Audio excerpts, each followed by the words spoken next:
정말 붓이나 잡던 붓쟁이 병마사가 여진족을 응징하겠다고 말씀하셨단 말이오. 그동안 여진족이 쉬지 않고 쳐들어와도 한 번도 먼저 공격할 생각은 하지 않던 이자림과 함께 일해오던 도영수는 이자림 같은 문관들은 다 심약한 겁쟁이라면서 문관 전체를 상당히 무시해오고 있었습니다. 여진족이 하루가 멀다 하고 쳐들어와서 백성을 약탈해가는 걸 지켜보고 있으면서도 여진족을 먼저 토벌할 생각을 하지 못하고 늘 방어하는 데만 급급한 이자림을 보면서 상관 자리에 계속 문관을 앉히는 현종을 도저히 이해할 수가 없었죠.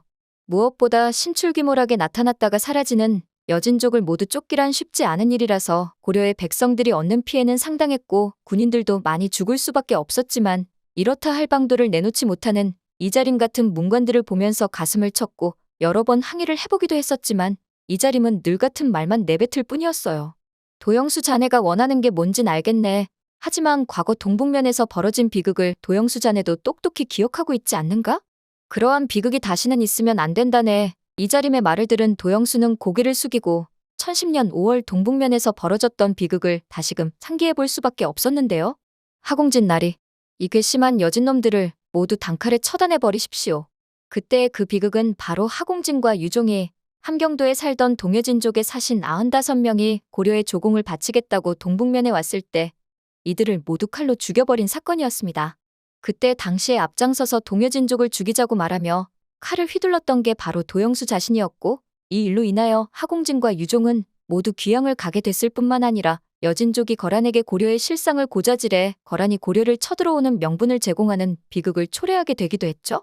이때만 해도 하공진과 유종 같은 상관들은 여진족을 직접 쳐들어가고 응징하는데 주저함이 없는 모습을 보였었고 조정에 보고하지도 않고 동여진 영토에 몰래 쳐들어갔다가 대패를 한 뒤 이에 앙심을 품고 여진족이 보내온 사신을 모두 단칼에 죽여버릴 정도로 여진족에 대해 상당한 악감정을 가지고 있었고 도영수는 자신이 모시던 하공진과 유종마저 귀양을 가고 벌을 받는 모습을 보면서 그때보다도 오히려 지금이 더욱더 여진족을 증오하게 되는 계기가 됐죠.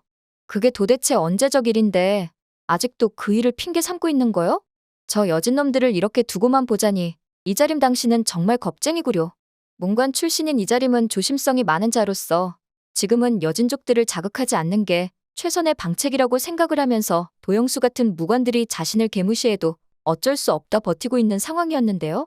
그런데 이때 강감찬이 병마사로 등장했으니 60세가 넘는 노장이면서도 우렁찬 목소리로 무관들을 호령하는 그의 모습을 보면서 도영수는 새로운 병마사가 보통 내기가 아님을 인지하면서도 나이도 많은 문관 정도야 자기가 얼마든지 제압할 수 있다고 여겼습니다. 하지만 강감찬은 고려의 황제 현종뿐 아니라 거란을 다스리는 야율용서와 소배압 앞에서도 그 기가 꺾이지 않는 위세를 갖고 있었기에 사실 도영수 정도를 휘어잡는 건 문제도 아니었죠.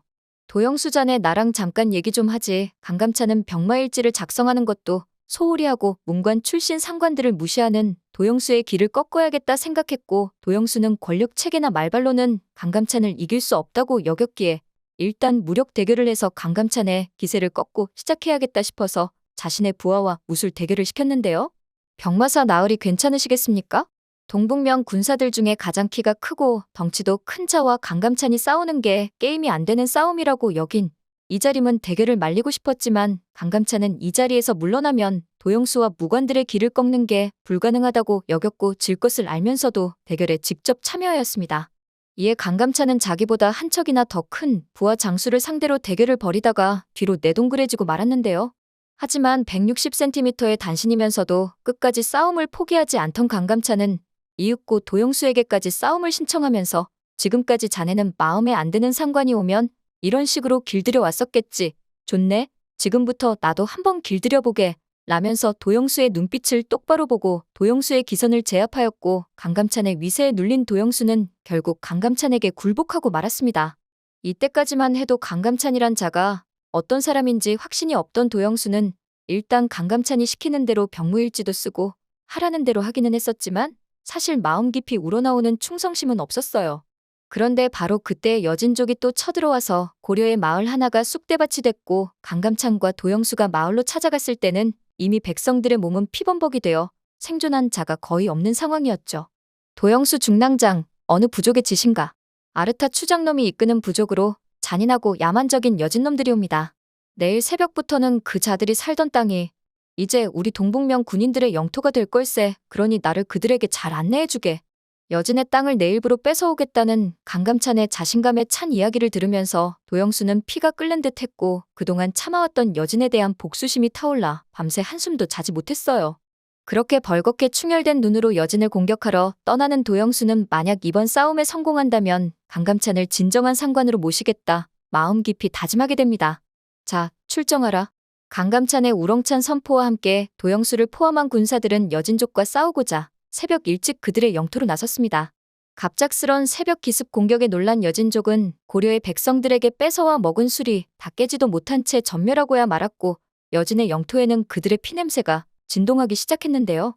아르타 추장부터 죽여야 한다 생각한 도영수는 미친 듯이 칼을 휘두르기 시작했고 그 와중에 여진족들과 힘겨운 싸움을 벌이다가 목숨을 잃을 뻔한 강감찬을 발견하고는 독수리처럼 날아올라 목숨을 구하고자 했지만 이자림이 먼저 비호처럼 뛰어가서 강감찬의 목숨을 구해내게 되었고 이를 보고 안심한 도영수는 아르타 추장의 목숨줄을 끊어놓으며 승리에 환호했습니다.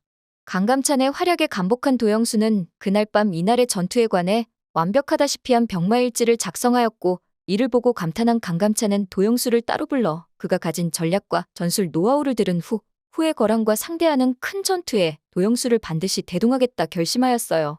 실제 이후 강감찬은 귀주대첩에 참여하며 동북면에서 같이 활동하였던 강민첨을 부원수로 임명하였고 내사사인 박종검과 병분왕중 유참을 부하로 임명하였다고 하는데 이 두 사람인 박종검과 유참이 바로 도영수의 롤모델로 추정이 되는 상황인데요.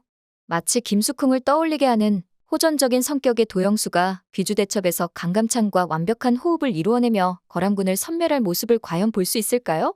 오늘은 고려-거란 전쟁 24회 내용을 바탕으로 고려사에 담긴 귀주대첩 내용을 참고하여 영상을 만들어 보았습니다.